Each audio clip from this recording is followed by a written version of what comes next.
everyone, and welcome to another episode of the Roker Report podcast in association with Sunderland Community Soup Kitchen. It's Gav back for another pre-season update, joined by Chris as always. Hey mate. Hello Gavin. Yes, I've got my roasted hazelnut coffee. I've got my orange juice. I'm not wearing shades. I think I'm ready to go. Yeah, it was a late one. Although for us, the seasoned pre-season watchers of streams, I've been up for all of them, staying up past 4 o'clock in the morning when I've got work the next day and all the rest of it. You know. Wait, so this was a light one. I felt, little treat.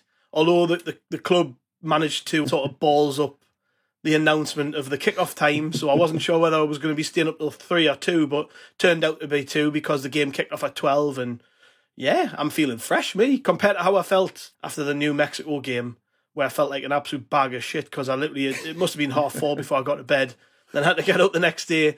But the things you do, I guess, to watch Sunderland. I mean, to be honest, I told myself weeks ago, I was like, I'm not staying up for these games. Bollocks to it. I'm not staying up till 4 in the morning to watch Sunderland play in a daft friendly. And then the time came, didn't it? And I was like, I might stay up, I might. I don't really want to miss out. I get proper FOMO, I couldn't be one of these who wake up the next day like, oh, what was the game like? Who scored? Nah, I've got to watch it live. I've got to see what's going on. But yeah, I mean, we might as well jump straight into it. The tour itself's been pretty beneficial, hasn't it? I've enjoyed it. I know when they first announced it, what was it, 4 or 5 months ago, maybe longer now, when they announced they were going over to the US, I seen the list of teams we were playing and I was a bit, really? We're playing couple of teams in the second division, a team in the third division. What's the point? Can we not get better opposition back home? Can we not go to maybe Europe and play a better standard of opposition in warm weather there? But having watched it all unfold and seen how the club have actually conducted themselves over there and dealt with, the fans and the hospitality from the clubs that we've worked with, and hearing all about the difficulty of working in the conditions and the humidity and the heat and the altitude, even when we played New Mexico, that was talked about quite a bit. I think it's safe to say that this has been a successful trip, hasn't it? I think the club have done well, yeah.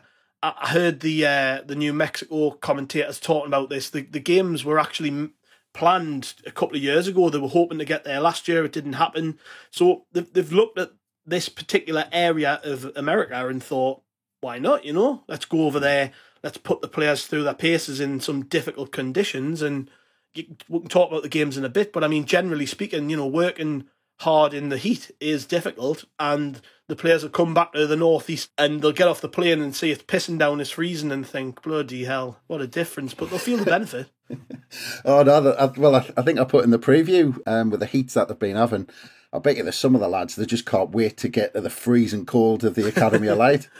They're looking forward to the wind blowing through the pitches and the wind tunnel. Putting the snoods on and all the rest of it. Yeah. Oh, they'll all be wearing gloves next week on the training pitch and all that sort of stuff. But yeah, I mean, you talked about the opposition, but that's what it's all about. They've been playing in almost 40-degree heat, playing 90 minutes as well, which I think we should come on to is a bit of I've never seen that in pre-season, and I wonder if.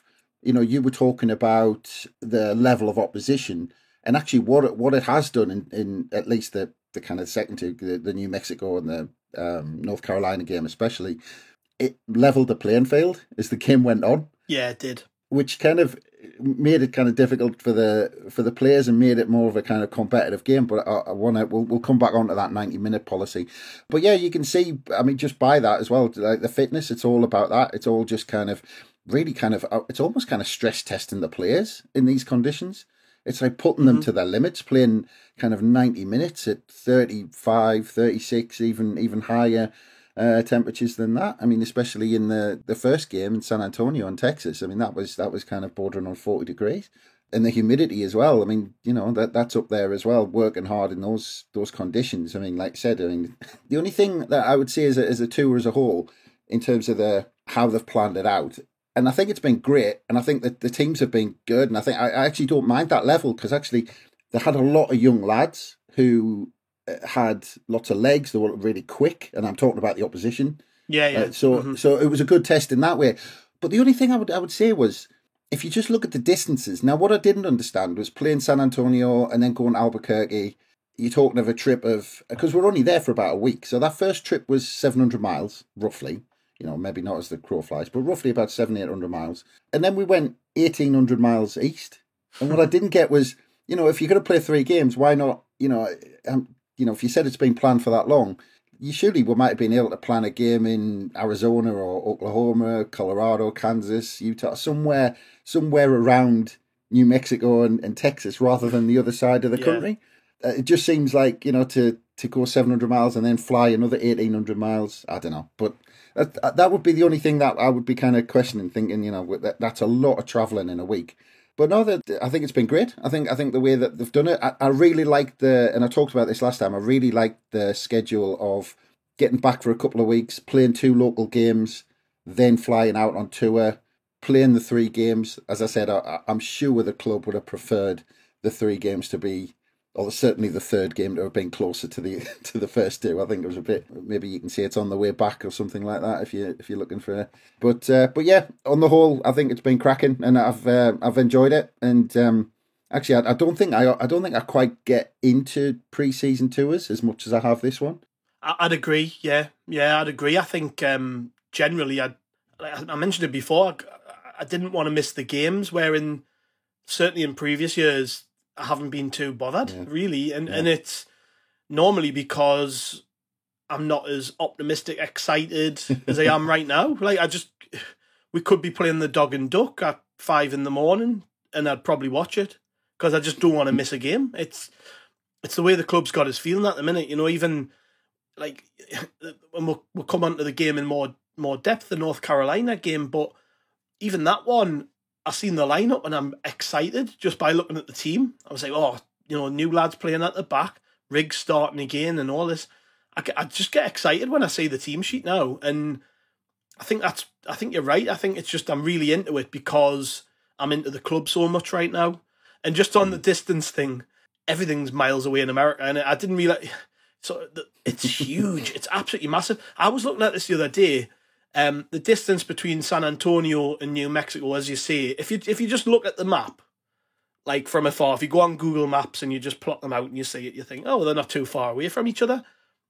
And then you sort of do the trip and you look, and it's like 10 hours of driving distance away. But on the map, they don't actually look too far away. The US is huge, isn't it? It's just absolutely massive.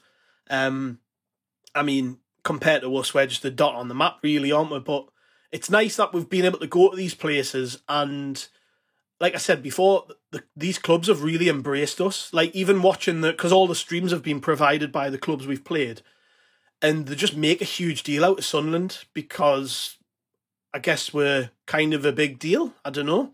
In the words of, is it Ron Burgundy? We're going to these places and they're like, oh, it's a really historic, because obviously the American clubs, they don't have history. They're not big historic football clubs.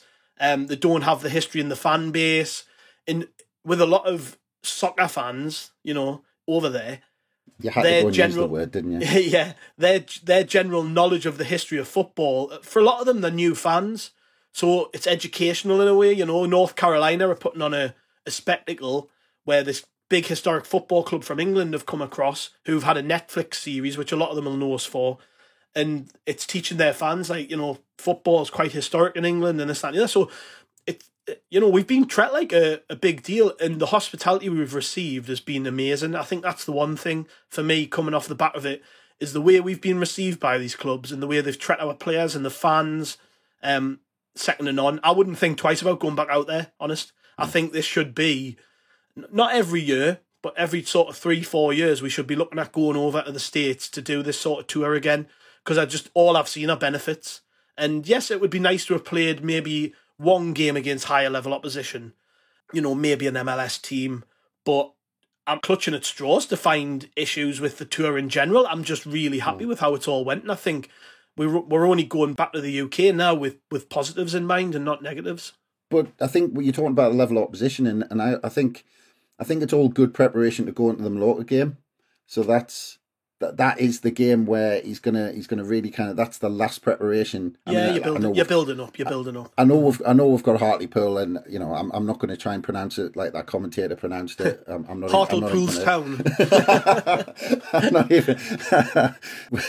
but yeah, I'm sure a few people were upset after that. But bless him. Before you go, Pat, bless him though. He's trying his best. He's got this. You can tell he must have this massive sheet of notes on every player, who they played for, where they were born, what they had for the tea yesterday. He was trying his best. He was. You can't fault him for that. That's it. His prep was unbelievable. He puts us to shame because our prep exists sort of 5 minutes before we start. We just watch a video on YouTube and remind ourselves who played, and that's it. This guy's next level. Yeah, no, his prep was brilliant. But being down here, I liked his Rotherham. And all that sort of stuff. Birmingham. But it was good. It kind of got you into kind of that US. It's almost like you were there with people commentating like that.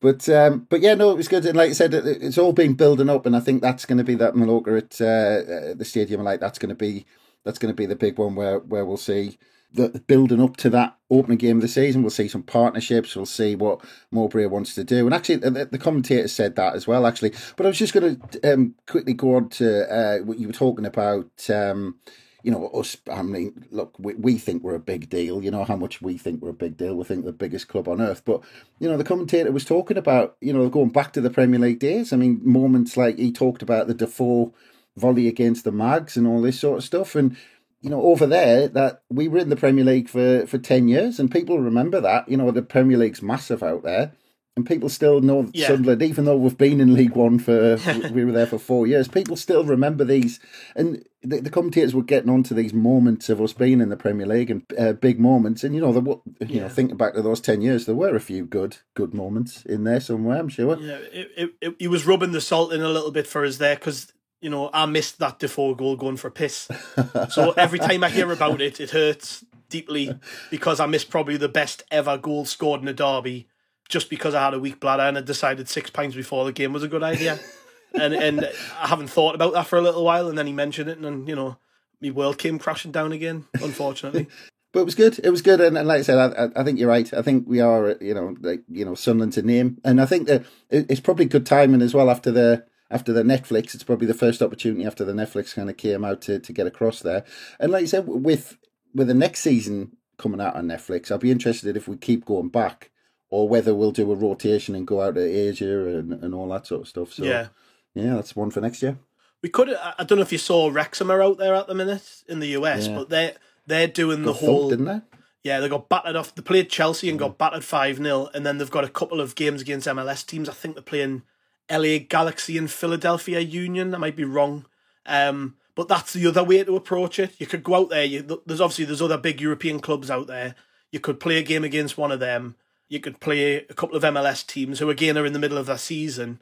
And we've went a different route. Obviously, we've basically picked the games on... We want to be in as pretty much as south as we could get because that's where the heat is, that's where the humidity is, that's where the altitude's higher. So... you've got to give credit to the club. They've been pretty meticulous with. So they wanted to be in the south. They wanted to be playing teams down there. That I can see why. You could go to Portugal and it'll be 30 odd degrees, but it won't have the same humidity. It won't have the altitude, which really tests your fitness. And again, on one thing we haven't mentioned, it's nice. We've got probably one of the best run, if not the best run branch we've got, is the one in the States, the North American Supporters Association. And it's just nice to be able to send the club out there for a couple of weeks and give those fans who are really loyal and committed, they might not get every game, but a lot of them spend thousands every year flying over to Sunderland just to watch the team.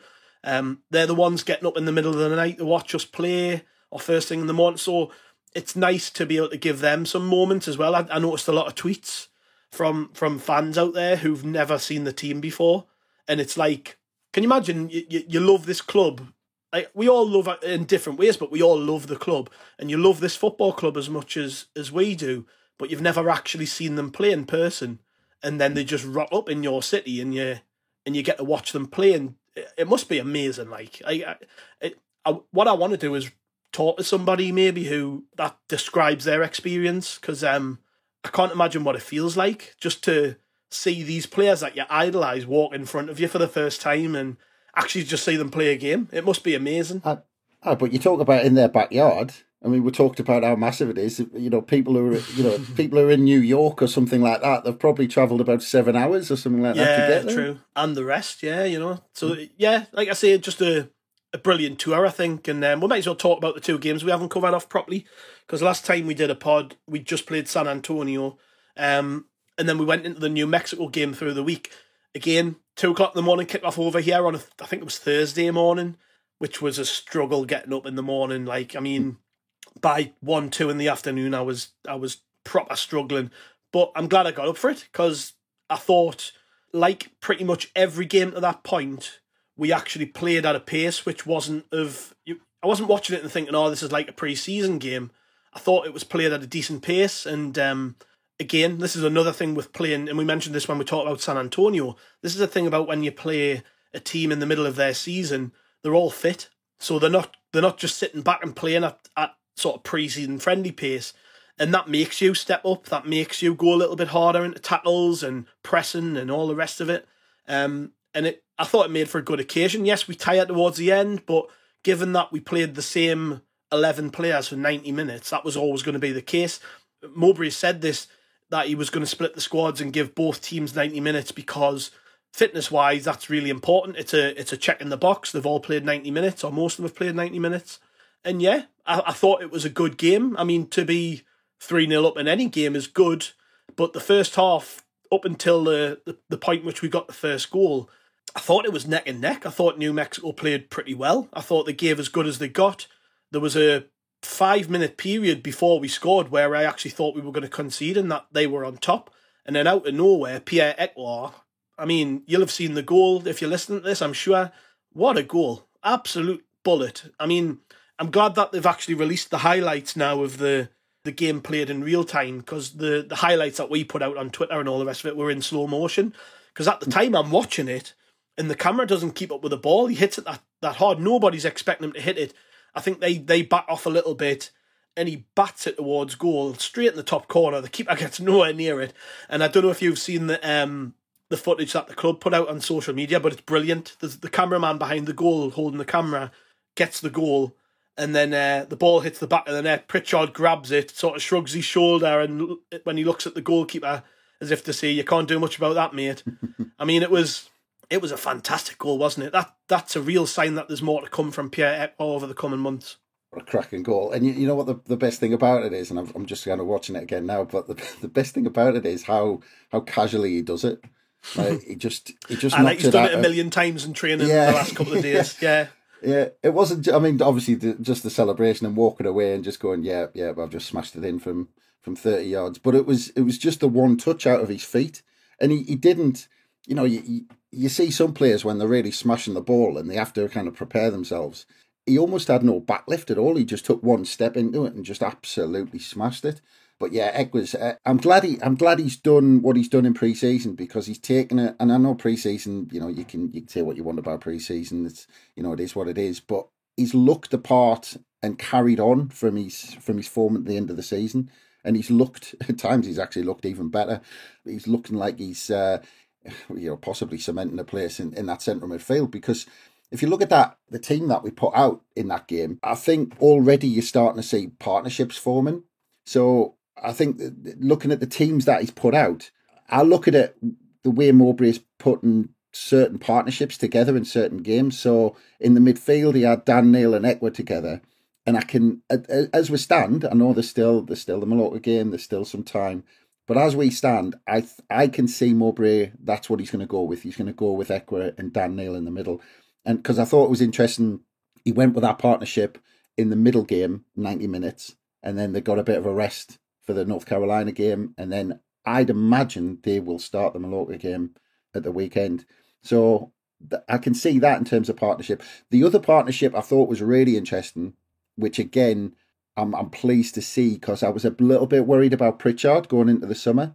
What was going to happen with his future? What was going to happen? I mean, as the season finished and you looked at the squad, you could potentially see Pritchard maybe moving on, or what were we going to do with him? Was he going to be, let's say we were looking at playing two up front. And we might still be doing that, depending on what strikers we bring in. But I was thinking, what's Pritchard's role going to be next season? Is he still going to be around? And actually, in pre-season, when he's been given the opportunity to play off Hamia, you can see what Pritchard's game is.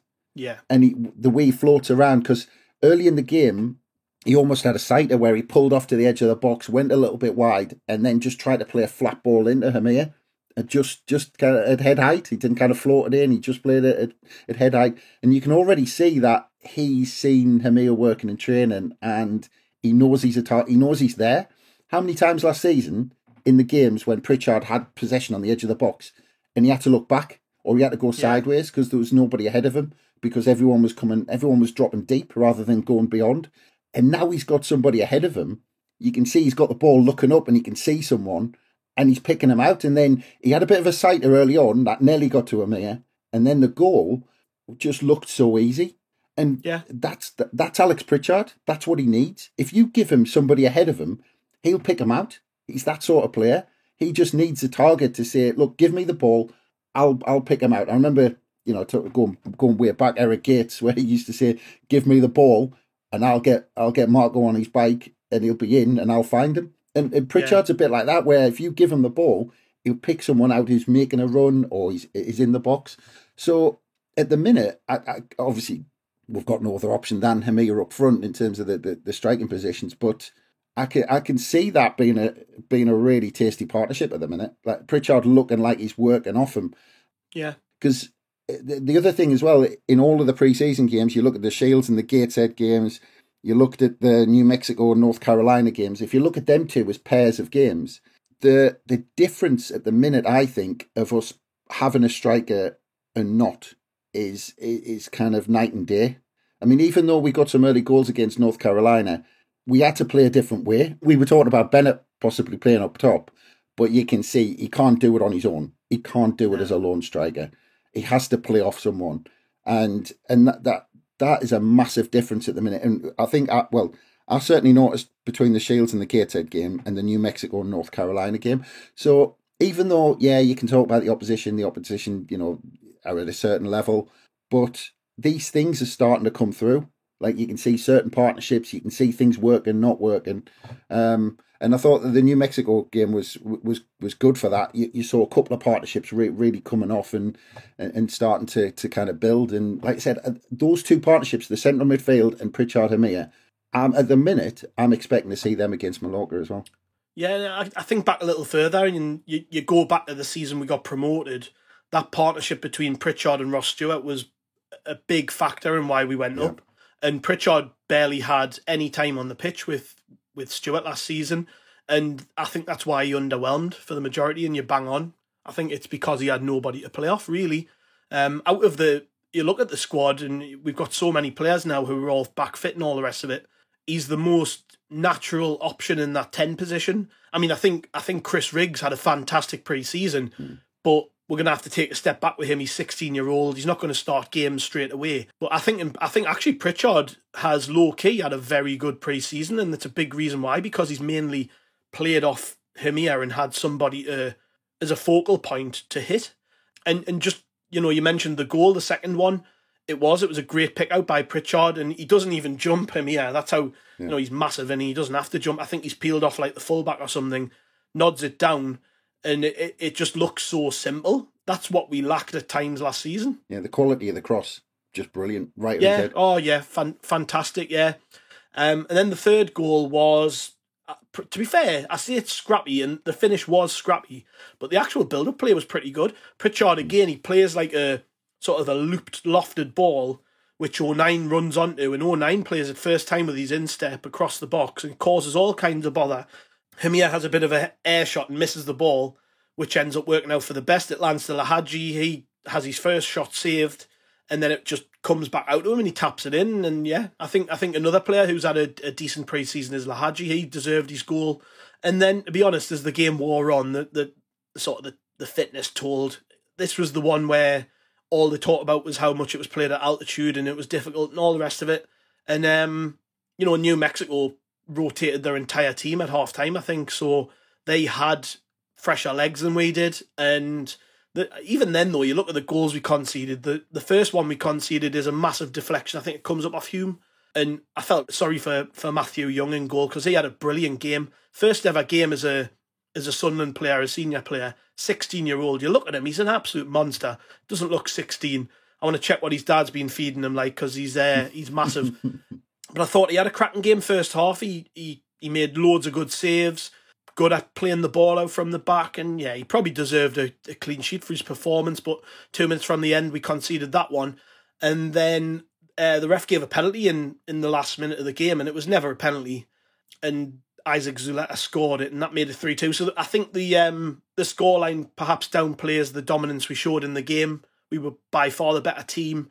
Like, yeah, plenty of positives, and that set us up nicely for the next game, which was going to obviously be a rotated team. And these lads knew off the back of that, we've had 90 minutes, we've had a chance to get the game time and all the rest of it, and we're gonna maybe just train and see the rest of the trip out that way. Just before we get into the North Carolina game, I was gonna kind of pick your brains on what you think we're gonna do in the goalkeeper department, because obviously with Bass gone, we've got a couple of options, because obviously Patterson's first choice, and he's kind of first name on the team sheet at the minute. It's going to be Patterson. Patterson's the number one, so it's a tough situation for bringing someone in, because you bring someone in and they know that they're going to start off on the bench. They're going to get splinters in their backside, just like Bass. And they a lot of keepers might look at what happened with Alex Bass last season and think, well, do I want to be in that position? So the club have got a couple of options. Do they fast track someone like Richardson? Or, Young is too young, 16-year-old, even though he's absolutely massive. But do you fast track someone like Richardson and say, well, you can, you're on the bench for first team games? Or, do you bring an older head in to really push Patterson, but then you've got a really odd situation where they might just be sat on the bench and there might be a pain in the backside and you don't know how that's going to work out? Or do you bring in, because we were after Bishop from Man United? And he's highly rated. So, how much do you want to kind of really put someone in behind to push Patterson, or are you quite happy for one of the young lads to take the place on the bench? So I honestly don't know which way they're going to go. Do you know what it is? Why not? Why not just give Richardson and Young those second and third choice berths? You look at the way we do things now, and you look at the squad and the age of all these players. What makes the goalkeeping position any different to the rest of them? I mean, I get when people say, oh, you need an experienced option in there to push Patterson, but if we, let's just say, God forbid, Patterson gets an injury, right, in August or September, I don't think they're bothered. If they think these lads are good enough, they're going to play, because we've done it in every other position. And, I've watched Richardson and Young on this pre-season, and it's difficult to make sort of bold statements on either of them, given they've only played friendlies. But they look like good players, and if the club are looking at both of them and thinking we see both of these players as potential first team options, then to me, why would you go out and pay over £1 million for Man United's under-21s goalkeeper when you've got two lads who you've invested a lot of capital in already and a lot of faith? It all depends on how highly they actually rate these two kids. But the fact that Young is starting games in pre-season at 16-year-old tells me they rate him very, very, very highly. So, do you know what it is? I've got such a relaxed approach to all of this. If God forbid Patterson gets injured in the first game and we have to start Adam Richardson in the second game, I'm not arsed. I just think great. You know what I mean? I'm just excited by it. And people might think I'm daft for saying that, but just look at the situation with Alex Bass, right? So we've needed a goalkeeper. We've went to League One to buy their Pompey's second choice goalkeeper. We've paid money for him, and he hasn't been happy, and he's gone after a year. What was the point in that? You know what I mean? And when he did play, he was shit. Let's be honest. So what's the point in it? What if that's what you're going to do? If you're going to go out and sign somebody on the basis that they're not actually going to take the place off Patterson because we actually want to develop him and we want to keep pressing ahead with him through all the mistakes. There were plenty of mistakes last season and there was opportunities to drop him and they didn't. And that tells you a lot. What's the point in going out and spending money on a player who's only going to be here for a year? To me, if they're good enough, they're old enough, and I'd be happy with them being the second and third choice in that respect. But like I say, it all comes down to what they actually think about them. I haven't seen enough of them to say definitively that that's what they should do. But at the minute, the way things are ran, like, I trust everything. And if they decide that's the best course of action, then just I'm with it, you know. I agree with all that. And it suggests if they're chasing someone like Bishop, that they're in the market for a keeper. So that it suggests that they're shopping for one. But for me, it all depends on, and I have no insight in this whatsoever, but for me, it probably boils down to Patterson's character. How much do the club think he needs someone behind him who's actually going to challenge him for a first team place? Because if you have Richardson on the bench, 19-year-old, and I don't know, we've only seen bits and pieces of him, looks all right, but who knows? I don't see him all the time play for the under-21s. But it's just, how much does Patterson need that? Because he'll know that if it's Richardson on the bench, then that's it. He's playing 46 games this season if he stays fit. And it's just whether the club think, do we need someone who Patterson's looking over his shoulder all the time, and it'll push Patterson to push himself? Because, like I said, human nature is what it is. And if he's not challenged and someone else, a young lad's on the bench who's not going to push him, then does he not tail off, but does he just kind of come down a notch? Is the intensity not there? But yeah, that's the only question mark. I suppose you could say that exact situation is what played out last year. He had no real competition and he improved despite not having competition. So it's like, yeah, like I say, we'll see, won't we? But I'm pretty relaxed on the goalkeeper thing. I see quite a lot of comments on social media from people being like, we need another goalkeeper, particularly like, Patterson got, and we'll come on to it in a second, he should have done better probably for the first goal. And people, their immediate reaction is, we need backup for Patterson. I think you're reading too much into it, in my opinion. It's pre-season. I look at his performances in the league last year and how quickly he improved. And there was a stage when I was a bit worried about him. I thought that his distribution was poor. I thought his claiming of crosses was poor. Come the end of the season, he'd boxed all of that off. And I just think, well, I would rather press ahead with, 3 lads that we believe in than bringing in somebody who we just see as backup and is probably going to leave after a year because they get frustrated from not playing. But that's just me, People listen to this might disagree. Feel free to slate us up by email on Twitter or whatever, the rest of it. Yep, I'll be typing the email after we're finished. We might as well move on to the North Carolina game quickly. We played North Carolina on Saturday morning, I guess. It feels weird saying that when it's like 12 a.m, but it was technically Saturday morning when we played North Carolina to round off the pre-season tour. And again, it was a fully rotated team. We decided that it was best to go with a different team for 90 minutes or so. Unfortunately, though, because of maybe the and this is the other side, I guess, of the fact that these teams are playing at full pelt in the middle of the season. They're not going into tackles half-heartedly. They're thundering into us, and we got a couple of knocks in the game. Sounds like by Mowbray's interview that the players who went off, they were all fine. But we went with a team which, to be honest, I felt was pretty strong. And again, it reaffirms that we've got a good squad. Patterson started in goal. We played Zach Johnson at right back because Huggins didn't make the game. Guessing he's got a knock or something, which wouldn't surprise you really, would it? Danny Bart played at the back with Jensen Sealt. He got his first game for Sunderland. Lyndon Gooch captained the team playing left back. Then it was a midfield of Matete and Bellingham with Roberts, Rigg, Clark and Bennett ahead of them. And again, like I say, you've got to remind yourself, we fully rotated the team. This is a strong squad we've got now, and you're looking in, not one of these players played in that first game, so it's promising really. But the game as a whole, to be honest, in comparison to the other two, it wasn't as good in terms of quality, and it's understandable. North Carolina playing the league below the two teams we've just played, but the quality probably wasn't there for the most part in terms of just the overall game. It was probably played at a little bit more of a pre-season pace than the other two as well.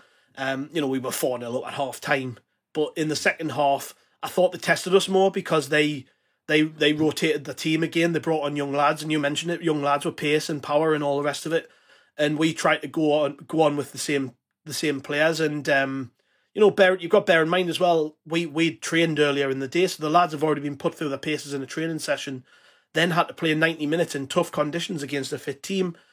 It was a decent decent performance, but I'm not reading too much into this one compared to the others because at times the goals felt a little bit too easy to me. I don't know about you, but I don't think the North Carolina goalkeeper's going to be getting a contract off Sunderland anytime soon. I thought he was pretty poor. But, you know, we cracked on, and I think in the end, you know, it was a decent run out. We just, the opposition wasn't too great in this one. But before I bring you in on your comments on the game, we'll quickly run through the goals, I guess.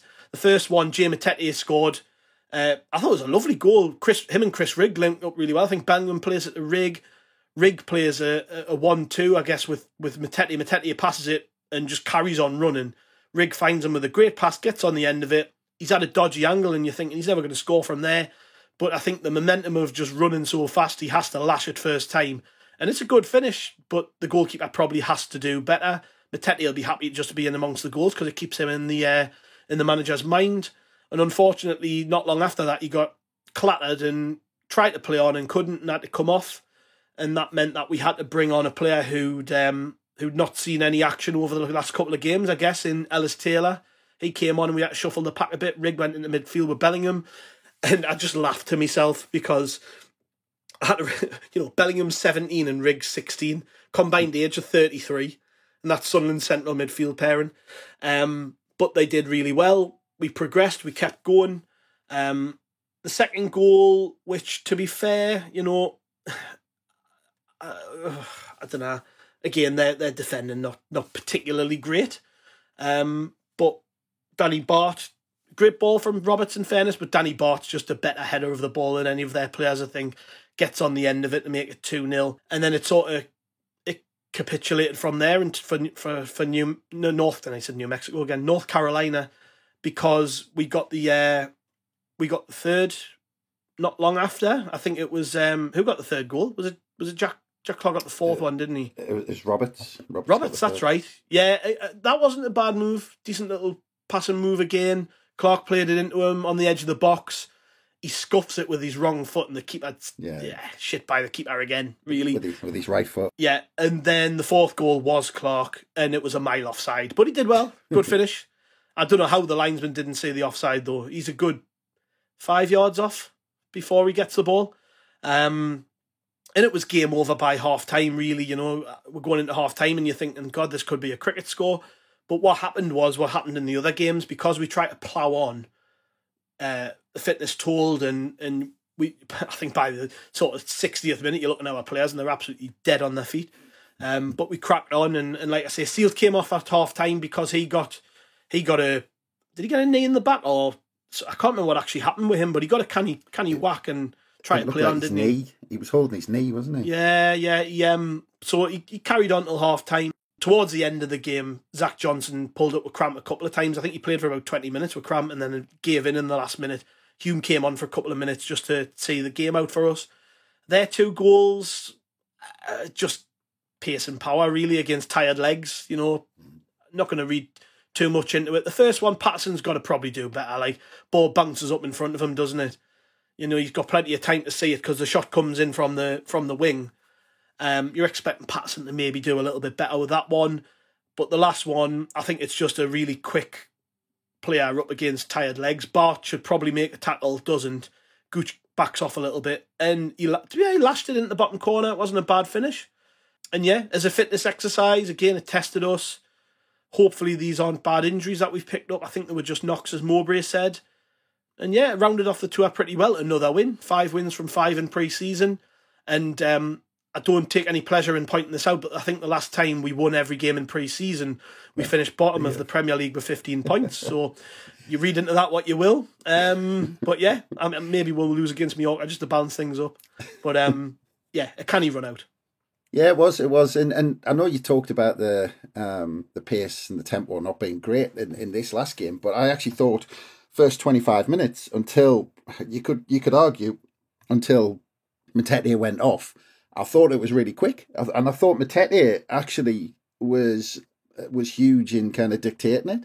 It was all Matete who seemed to be driving us, and kind of everything seemed to be going through him, and Chris Rigg as well. You could argue, but he he's looking really sharp in pre-season. I like the look of Matete in pre-season. He's come back and he hasn't looked like he's, well, you don't know what's happened behind the scenes, but certainly in games he's not looking like he's sulking. He's looking like he's ready for the challenge to try and push for the first team, and it's good to see, because I quite like Jay Matete. I mean, he's not, he's not a world beater, but when he's been on the pitch, you've noticed him because he's been up for it, and he's done he's done certain things right.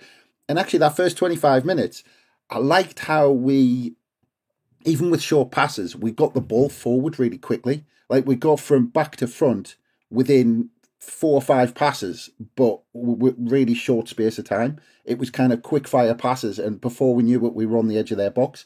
And the other thing Matete has been doing in pre-season, which I quite like, he's been making ground by carrying the ball like huge distances and getting us. I think that's his biggest strength. I think that's his biggest strength. I mean, him in the middle of the park with Bellingham as well looked really good. And like I said, that the game's kind of changed. I thought when Matete got injured, it kind of the pace, the sting came out of the game a little bit, because actually just before he got injured, I did think Matete was getting kind of on the wrong side of a couple of their players with some of the tackles he was going in with. And I thought, actually, he might get hooked. I thought the same with Clark in the second half. There was a bit of needle between Clark and some of their players as well. And I thought... he was arguing with the ref a bit as well, wasn't he? Yeah, which is good. I mean, pre-season. But yeah, I mean, the other thing, Danny Bart, I mean, he looked ancient. When the camera went on him, compared to... when the camera went on him in the box and he was just next to all these kids... He just looked like an old man. He's like Wayne Lineker in Ibiza, isn't he? All you could see is Danny Bart above everyone, and he just looked like an old man playing with a bunch of 16-year-olds. Definitely Wayne Lineker. But yeah, it was good. Chris Rigg as well. Chris Rigg, I thought he did really well. That ball to Matete, I thought it was weighted just nicely for him, and Matete could run onto it and do his thing. Good finish as well. Yeah, it was, and this kind of 90-minute policy as well. I mean, let's come on to that a little bit, because yes, it evened the game up. It really pushed the players. But a couple of things I didn't quite get was the whole Zach Johnson thing. If he's got cramp, and he took a bit of a blow to the head at one point and went down, and I'm just like, and that was late in the game, and I just think, bring him off. It's pre-season, just bring him off. And I just thought, part of us really liked the fact we were pushing them 90 minutes, and I thought, that's good. But another part of us was thinking, you're really risking injury. Like, some of the players were kind of pushing right to the limit, and there's probably pros and cons about that. I mean, I'm not, we're not physios or like that. We don't know, kind of going into the was it the red zone that Arsene Wenger used to call it when players are really pushed. But I don't know. It just, a couple of times I just thought, just bring him off. If he's struggling, just kind of, don't risk injury or anything like that. But and we picked up a couple, like Matete, but that was nothing to do with fitness. That was him just charging into every tackle. But in that sense, I think it was good, because in the second half they changed. I think they made 6 or 7 changes, all young kids as well, like loads of legs, pace. Because you could, I mean, their second goal was just all about that. Like you said, Gooch and Danny Bart were absolutely knackered. I mean, they couldn't be asked to kind of just swing a foot while that young lad just waltzed around them. I mean, if that's in the first 5 minutes, like, they're both kind of swarming around him, they've clattered him, and they've got the ball, and we've got a clear. But an hour into the game in 40-degree heat, they didn't have the energy to put a tackle in by that point. They're absolutely knackered. But yeah, I thought it was good. I thought it was good game until the players got absolutely shattered. But it was interesting at that point that Mowbray just allowed them to struggle, because we struggled to keep hold of the ball. We struggled to. I felt sorry early on for Bennett until we changed the system, and I have felt a bit sorry for Bennett. I mean, he got that good goal in the first game, and I just felt that playing him up front as a lone striker in this one just is a bit of a waste of time for Bennett. I mean, you might as well have played Clark up in that position and let Bennett play out wide, and see more of Bennett in his more natural position. But that's probably the only criticism I can kind of say at the. I mean, he changed position when we changed to a back three when Matete went off. But yeah, I mean, all these things. It's funny because we're talking about all these things in the game, which actually shows that it was a good run out and it was a good test. Yeah, well, we've managed to talk for 40 odd minutes about it. So, I mean, one thing we can say, at least Hurst didn't drive onto the pitch, although it might have improved the pitch against New Mexico if somebody had drove on there and cut the grass up a bit for us. But yeah, just like I say, a good tour, and I'm over the moon that we came away. Plenty of positives, plenty of things to ponder. Young players doing things which put them into the manager's mind. And, you know, I've watched Chris Rigg just grow in front of us, and he again, we haven't really talked about him, but in that North Carolina game, he was fantastic. I thought, you know, played really, really well. He looks every bit a first team player, and I'm sure he'll get his chance this season. What's been interesting about Rigg is we've played him in that. He's almost been played in that Pritchard role. So the same role Pritchard played against New Mexico, that's the role he played against North Carolina. And I thought that, you know, the partnership between Rigg and Matete especially, they seem to link up quite a lot. But it seems like if Rigg's going to start games, he's not going to start games as a orthodox central midfielder. He's going to play in that kind of 10 role behind a striker. Yeah, well, I think just you look, you know, although he's coping physically, it's a different asking him to play as an actual central midfield player in the championship. As a 10, you get away with it a little bit more because your main job is just linking up the players, isn't it, and allowing the two players behind you to do all the donkey work. But yeah, I'm again just keep repeating myself, but really, really happy with how it all went. Yeah, and the other thing as well, you look at, we've played 5 friendlies, 18 goals scored, 10 conceded. So that's what an average scoreline of 3-2. If we carry on like that, it's going to be some season, isn't it? Oh yes, I think so. I mean, and Mowbray talked a little bit about it in his post-match because he mentioned the goals that we've conceded and scored, and it is worth pointing out that we haven't actually played our strongest team. So it's not like we've put the best defence we've got out. It's not like we've put the best attack out that we've got. So you can't read too much into the goals conceded. I think it's different gravy when you're playing against proper teams. And that's no disrespect to the teams we've played. I'm just, you know, South Shields, Gateshead, both non-league. The teams we've played out here, I'm not in the US, of course, but out in the US, not quite of the standard of a La Liga club like we're about to play. I think they're in La Liga, aren't they, Mallorca? And then obviously going up the championship. Mid-table. Yeah, so finished ninth in La Liga last season, so it should be a good game. Yeah, so we'll be back around that game, after the game, probably talking about how we've battered Mallorca, hopefully. It's a shame it wasn't away, but never mind. I'm not going to dwell too much on that. I just fancied a weekend away somewhere. Quickly before we go, we did ask for some 3-word reviews for the US tour on Twitter, and I'm going to blast through them. So not any game in specific, just the tour as a whole. Ian Mackham says good run out. Rob Ellison Davidson says hopefully strikers incoming. Anne Coldwell says young talents excel. Paul Jennings says no clean sheets. David at Snakefinger99, he says stay calm everyone. Joe Lewins says it's a start. Old Papa Mowbray says need more strikers. Rotter says goals. Mowbray Belichick says USA goals galore. There we go. I think people are happy, put it that way. Everyone's happy with seeing the young players, all the goals. Puts us into a good mood going into the season. A little bit of momentum. That's all we want really. You know, we talk a lot about is there anything we can read into performances and results in pre-season? And I'm always the first person when we lose games who stands and goes, it doesn't matter, you can't read too much into it. But then when we're winning games, I can't help but get a little bit carried away. And that's the position I've found myself in. I can't help it. I just like watching my team score goals and win games, and you know, new signings doing well and kids coming through doing well. It's all good, and you know, we might get brought back down to earth with that Mallorca game, but I guess we'll wait and see. Right now, really positive.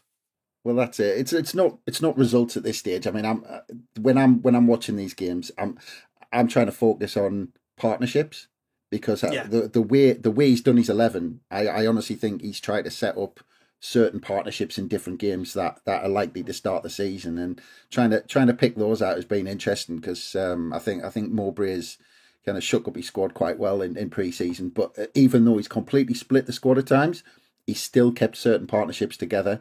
So it gives a clue, I think, for the next couple of weeks.